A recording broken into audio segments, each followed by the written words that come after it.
Então, vamos entender um pouquinho, tá? Sobre o cuidar e o cuidado em oncologia.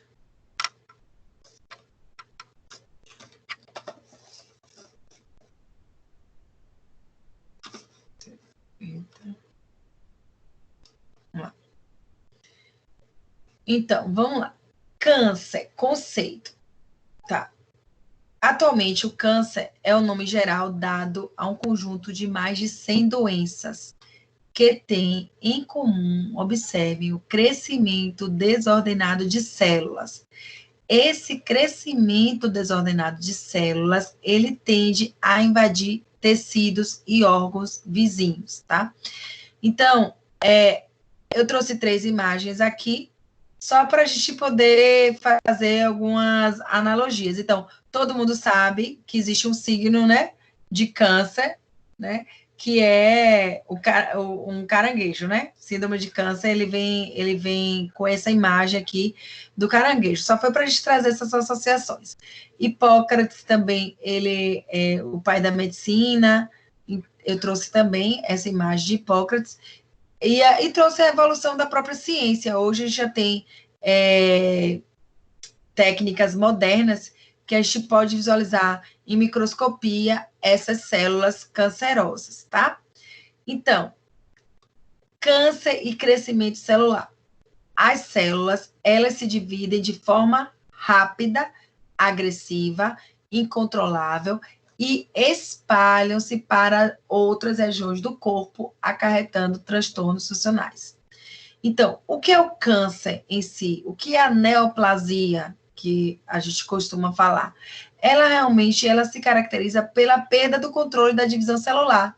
Então, não há um controle da divisão celular, então elas se multiplicam de forma desordenada. Então, esse é o fator de causa do câncer. Então, é o crescimento celular desordenado. E, além disso, é a capacidade que essas células que crescem desordenadamente de invadir outras estruturas orgânicas. Então, quando há uma invasão de outras estruturas orgânicas, a gente vai lembrar da metástase, né? Que é quando o câncer se inicia em um local e ele acaba migrando para outras partes do corpo. Então, vamos falar um pouquinho de tipos de crescimento celular.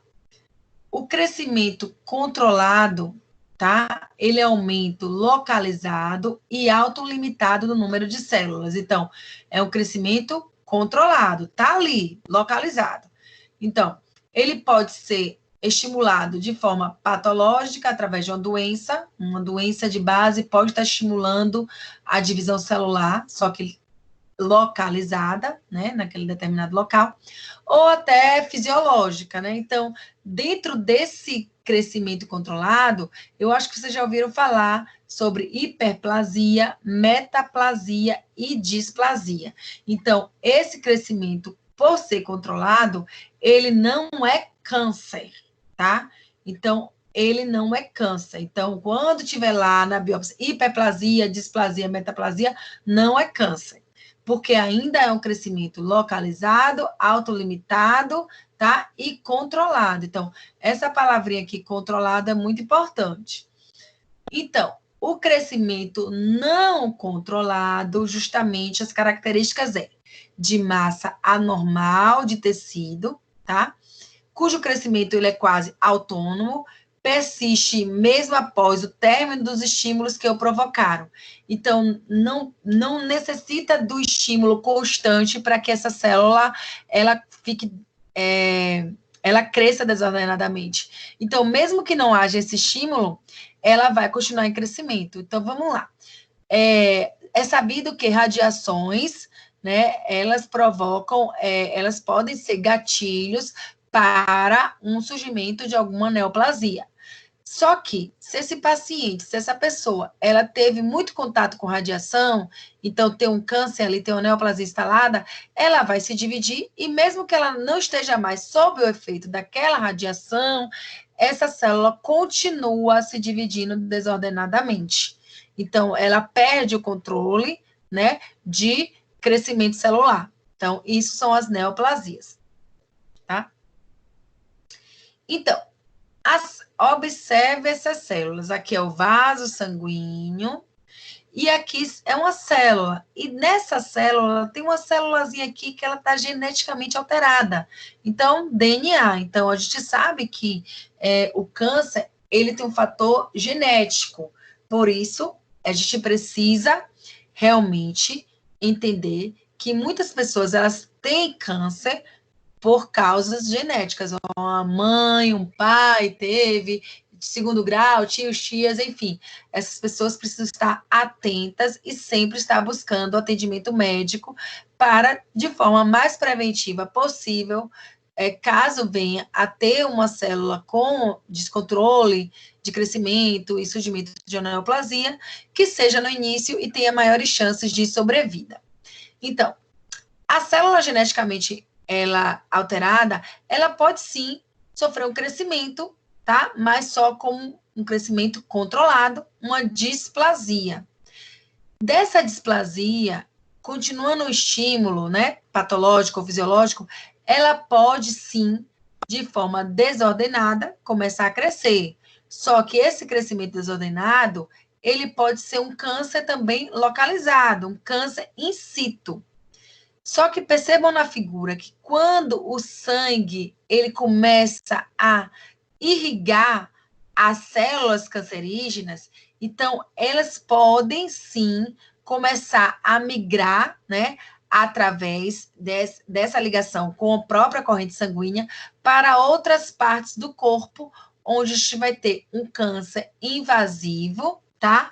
E com potencial mais grave do que o câncer in situ, e, claro, com potencial também de metástase. Então, qual a diferença do câncer invasivo, um câncer mais grave, mais maligno, do que um câncer in situ? O câncer invasivo, ele é irrigado por sangue. E o que essas células cancerígenas, elas precisam? Precisam de nutrientes, precisam de oxigênio. E o que está levando esse oxigênio, esses nutrientes? O vaso sanguíneo.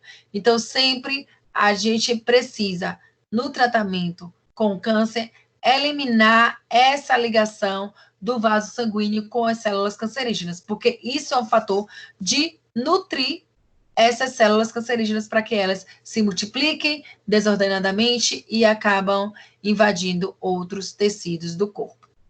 Então, estamos aqui no ciclo celular, então a gente tem algumas fases do ciclo celular, e a gente tem essa fase aqui muito importante, que é a mitose ou divisão celular. Então, é nessa fase aqui que as células começam a crescer de forma desordenada, tá? Então, qual é a fisiopatologia? Uma célula, claro, normal, ela pode sofrer mutação genética, então, ela pode sofrer alteração do DNA.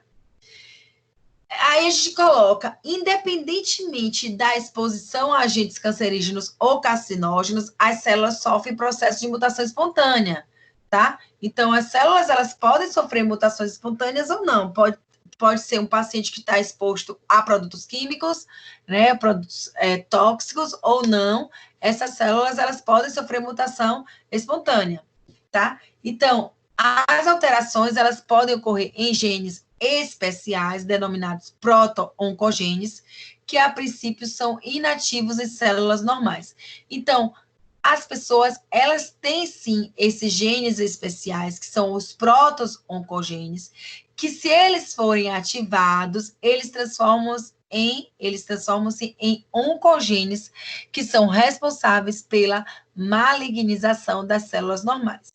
Então, ou seja, células normais, tá?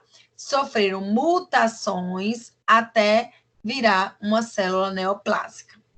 Então, a célula normal, ela pode ter esse proto-oncogene, que, se ativado, ela vai se transformar em oncogenes, são células neoplásicas. Aí você pergunta, uma pessoa que toma GH, gonadotrofina humana, para crescimento, né? O paciente que ele tem um nanismo, né? Ou então uma paciente que na puberdade, ele não tem o crescimento adequado para a faixa, muitas vezes usa o tratamento com GH. Então, esse GH, ele pode ser um fator ativador desses protooncogenes se transformar em oncogenes e malignização. Então, se aquele paciente, se aquela pessoa que está fazendo tratamento com GH tiver um protoncogene que for ativado por esse fator de crescimento celular, ele pode sim acabar tendo uma neoplasia. Então, é algo que a gente tem que realmente fazer uso dessas medicações, só como prescrição médica e com muito cuidado e acompanhamento, tá? Então, como se dá a evolução dos tumores? Pode ser, sim, por exposições a fatores de riscos. Eu já atendi pacientes que trabalhavam em fábricas de substâncias químicas e acabaram não usando máscaras adequadas, adquirindo, claro, um fator de ativação nos proto-oncogenes, acabou transformando em oncogenes, e esse paciente acabou adquirindo uma leucemia. Então, a exposição a fatores de riscos pode levar a desenvolvimento de tumor maligno, e aí, esse desenvolvimento de tumor maligno, claro, vai promover uma manifestação clínica, tá? Os tratamentos para câncer pode ser para cura, para, como a gente estava falando, prolongamento da vida útil e melhora da qualidade de vida. Então, existem algumas modalidades terapêuticas: quimioterapia, radioterapia, cirurgia, imunoterapia, hormonioterapia. Então, existem vários tipos de tratamento para o câncer. E vai depender do tipo de câncer, sempre vai ser individualizado de paciente para paciente, tá? Então, a quimioterapia, ela pode ser a união de várias drogas, tá? Então, existem tratamentos de poliquimioterapia. Então, são a união de várias drogas para ter um efeito com maior potencial para aquele tipo de câncer, aquele tipo de tumor, tá? Existem muitos protocolos clínicos também, existem ciclos. O cálculo para a quimioterapia tem que ser feito através da superfície corpórea daquele paciente. Então, existe todo o status de performance desse paciente, como é que está a clínica desse paciente, tudo isso para administrar a medicação necessária. Então, existe também na oncologia uma avaliação funcional, que é a escala de performance de ECOG, Eastern Cooperative Oncology Group. Então, a escala de performance é o nível de atividade desenvolvido por esse paciente. Então, um paciente com ECOG 0, ele é completamente ativo, um paciente normal, que consegue realmente fazer todas as atividades diárias, da vida diária. Um paciente com grau 1, ele tem restrição de atividades mais extenuantes, né? Atividades que exijam mais. Mas ele é capaz de realizar atividades leves, tá? E trabalhos domésticos leves, serviço de escritório. Então, paciente de grau de dependência 1, né? O paciente com ECOG 2, ele deambula, é capaz de cuidar de si mesmo, mas é incapaz de realizar trabalho de pé, e ele é ativo mais de 50% das horas em que passa acordado. Então, é um paciente que ele não é capaz de trabalhar, de realizar qualquer trabalho de pé. Então, é um paciente que ele vai estar mesmo com maior limitações. O grau 3, ele tem uma limitação de se autocuidar, ele já está confinado ao leito, ele já fica numa poltrona mais de 50%. E o grau 4 é um paciente completamente incapacitado. Não consegue executar nenhum autocuidado, ele é totalmente confinado ao leito e poltrona. Então, essa é uma escala para avaliar o grau de dependência do autocuidado daquele paciente. Então, é muito utilizado em home care para avaliação desse paciente. O paciente ele pode começar com ECOG 0 e, de repente, evoluir em torno de 1 mês, 2 meses para ECOG 4. Então, isso é um instrumento utilizado na avaliação dos pacientes, tá? Principalmente os pacientes em nível domiciliar. Então, eu só trouxe, assim, um exemplo de algumas medicações que não é a proposta da aula, são medicações que, quimioterápicos, que elas vão, claro, o que a gente não vou cobrar, isso a gente não vai cobrar, que eu já falei que fazia parte da apresentação do seminário de vocês, mas existem drogas que são cicloespecíficos. O que é ciclo específico, professora? Existem drogas que elas atingem aquela fase celular. Só um exemplo, a asparaginase atinge a fase G1 do círculo, né? Do ciclo celular, que eu já mostrei aqui, o ciclo celular, ó.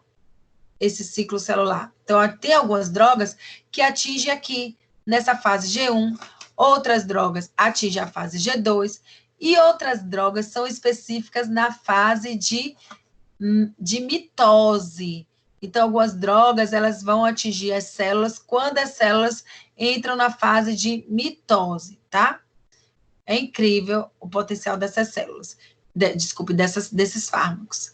Então, por exemplo, essas drogas aqui, elas vão atuar na fase S, e essas drogas aqui, vincristina e vinblastina, elas vão atuar na fase de mitose desse paciente. Então, todas as células passam por mitose ao mesmo tempo, professora? Não.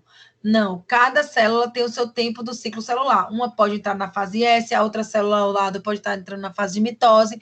O que é importante falar é que essas medicações, elas atingem especificamente uma parte do ciclo celular. E essas aqui são inespecíficas, ou seja, todas essas aqui, elas podem estar atuando em qualquer fase do ciclo. Então, a gente não pode dizer que essa medicação, ela vai só atingir na fase que a célula estiver se multiplicando, que é a fase da mitose, da divisão celular propriamente dita. Não, ela pode atingir qualquer ciclo, ciclo celular, tá? Então, quais são as vias de administração? Pode ser oral, tá? A via de administração dessas medicações. O enfermeiro que administra essas medicações orais tem que estar em uso de EPIs, então, tem que usar máscara de carvão ativado, tem que usar luva de procedimento. Então, vejam só, medicação oral, professora, sim. Se eu pegar um comprimido que é um quimioterápico, tipo essa hidroxiureia aqui, é muito prescrito lá no hospital. Então, a gente vai colocar a máscara de carvão ativado e vai pegar a luva de procedimento, calçar a luva para pegar essa medicação e ofertar ao paciente. Se o paciente apresentar vômito, a gente vai repetir a dose, tá? Intratecal. Então, intratecal também é uma via de administração. Então, intratecal é dentro, né? O médico vai, o procedimento médico, é como se fosse aquela anestesia RAC. Então, ele vai introduzir a medicação dentro da medula desse paciente. Então, esse paciente, ele precisa estar em repouso, tá? Durante 2 horas, preferencialmente em decúbito ventral. E endovenosa, o enfermeiro precisa atentar para sinais de extravasamento, tá? Então, existem algumas medicações que eu não vou detalhar, porque essa aula é uma aula que eu dou também lá no Hospital das Clínicas, e é mais específica para os pacientes de lá, tá certo? Então, vou passar aqui também.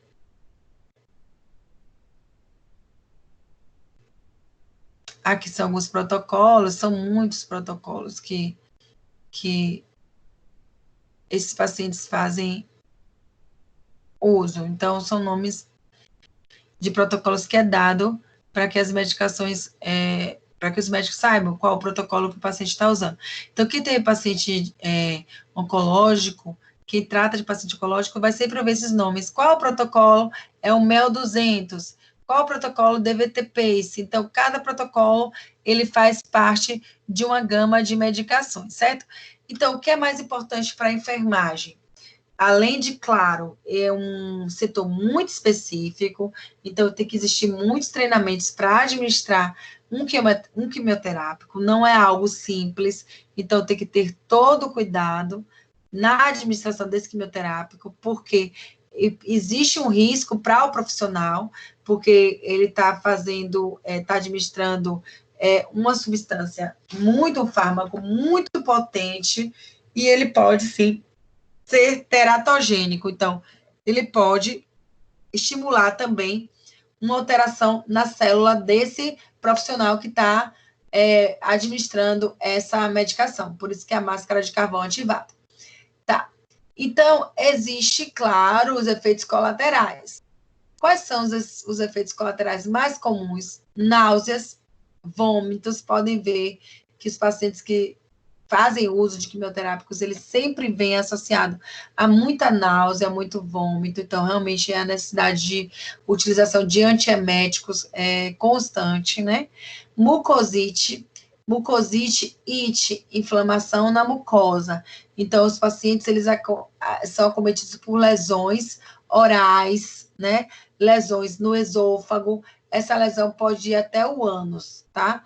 Então, o paciente pode ter uma lesão em todo o trato gastrointestinal, desde a boca até o ânus. Então, existe casos de pacientes assim, que esse paciente, ele já vai estar num grau de mucosite avançado, ele não consegue se alimentar, muitas vezes esse paciente, ele tem que passar e ser introduzido uma NPT, uma nutrição parenteral total, uma nutrição via acesso venoso para esse paciente. Então, esse paciente também vai apresentar, isso é muito comum, alopécia, né, queda de cabelo, e também pode ter uma toxicidade, né, na medula, né, então vai ter uma mielotoxicidade. Então, aqui eu trouxe só sobre as mucosites, quem tiver interesse em pesquisar, em se aprofundar, também é um tema muito interessante.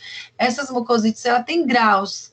Então, ela vai do grau 1 até o grau 4. Quando o paciente está no grau 4, que é o que eu falei, o paciente está com lesão desde a boca, desde a cavidade oral, passando pelo esôfago, passando pelo estômago, lesão em intestino, até chegar à lesão em reto, ele pode estar tão comprometido que ele não vai receber mais alimentação via oral. É impossível.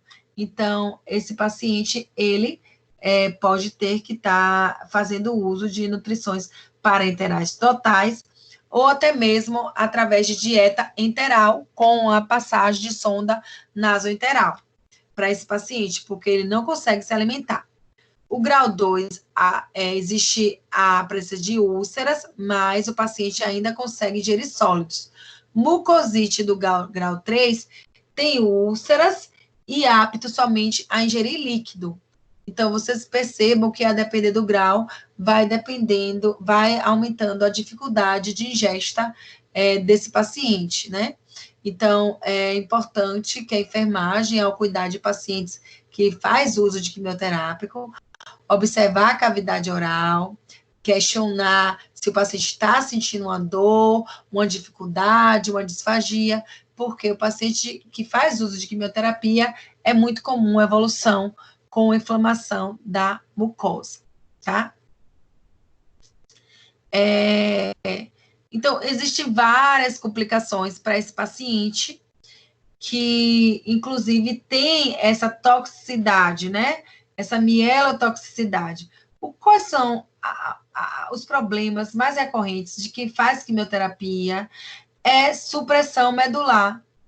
Então, o paciente, ele fica muito debilitado. Esse paciente, ele fica imunocomprometido, imunossupresso, ou seja, o sistema imunológico dele fica debilitado por conta dessa quimioterapia.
Vocês estão ouvindo, gente? Parou aqui esse slide. Estava ouvindo? Agora sim. Então. Antes não, agora sim. Ah, tá. Então eu parei aqui, né? Acho que não estava passando, foi a internet, então. Então vamos lá. O paciente que ele faz uso de quimioterápico, o que acontece com ele? Certo? Esse paciente, ele vai estar, eu acho que vocês já se depararam com esses casos de pacientes que eles ficam muito debilitados. Por quê? Porque o quimioterápico, o tratamento para neoplasias, eles acabam destruindo tanto células saudáveis como células neoplásicas. Então, o que acontece com a medula desse paciente? Geralmente, quando eu trago para pacientes hematológicos, tratamento de pacientes hematológicos com quimioterápicos, o que acontece? A medula é toda agredida. A proposta de paciente que tem leucemia, que são pacientes com câncer hematológico, é fazer o uso de quimioterápico e fazer com que a medula pare de produzir células naquele período. Porque eu preciso que essa medula seja toda destruída para que ela, depois, com um transplante de medula óssea, quando a gente colocar, quando o paciente passar por um transplante de medula, aí sim vai começar a produzir células saudáveis. Outro ponto, ainda que o paciente ele não venha fazer transplante de medula quando ele está sujeito a quimioterápico, ele acaba sendo o paciente que vai ter esse comprometimento medular. Então, claro que vocês sabem que a medula ela vai produzir toda a nossa série, né, de imunidade, então leucócitos, né, linfócitos são produzidos na medula, e se eu tenho um comprometimento medular, obviamente, eu vou ter um comprometimento de minhas células de defesa. Então, esse paciente, ele vai estar indefeso, então tem que ter muita cautela ao tratar desse paciente, principalmente a enfermagem. Então, a enfermagem, ela vai ter que compreender que esse paciente, ele está neutropênico. Quando eu falo neutropênico, eu falo de pacientes que estão imunossupressos, ou seja, leucócitos abaixo do normal, sem qualquer linha de defesa.